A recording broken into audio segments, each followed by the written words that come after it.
যা কিছু করতে চাও এখানেই করে নাও, বাইরে গেলে সব জানাজানি হয়ে যাবে। তোমার মাথা খারাপ। আমার সময়টা খারাপ। কাগজ কলম আছে? বাথরুমে কাগজ কলমের কি কাজ? উফ, এই নাও, এটাকে বেচে সব জিনিস কিনে আনো। কি জিনিস? যেগুলো আমি এখন লিখে দেবো।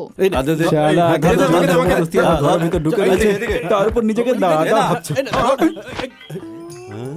আরে কি করছো ভাই? এমনিতেই দুশ্চিন্তায় আছি, তার উপর অসময় ধাক্কা মেরে দিলে ফোক করতে। আরে রাজু, তোমার জিনিসপত্রের সাথে এসব মহিলাদের জিনিস বাড়ি থেকে বউকে ডেকে নিয়েছো নাকি? আরে এগুলো সব আমার। কি? হ্যাঁ এই লিপস্টিকটা তোমার? হ্যাঁ আমার। তুমি লাগাবে এটা? হ্যাঁ আমি লাগাবো। আচ্ছা, আর এই নেল পলিশটা? ওটাও আমার। এটাও তুমি লাগাবে? হ্যাঁ হ্যাঁ আমি লাগাবো। আর এটা? এটাও তুমি হ্যাঁ আমি বলবো বাবা। আরে তুমি কি আমার মা যে আমাকে এত প্রশ্ন করছো? বোকা কোথাকার রাস্তার মধ্যে মজা করছে। সব আমার, আমি পড়ি দিন রাত, সকাল সন্ধে, ছোটবেলা থেকে পড়ছি। তোমার কি সমস্যা? ধুৎ।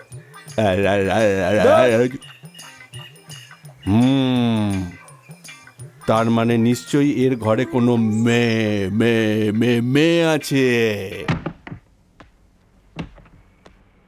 শালা জোকের মতো পিছনে পড়ে গেছে, আমাকে জেরা করছে, কথায় কথায় ইনকোয়ারি করছে।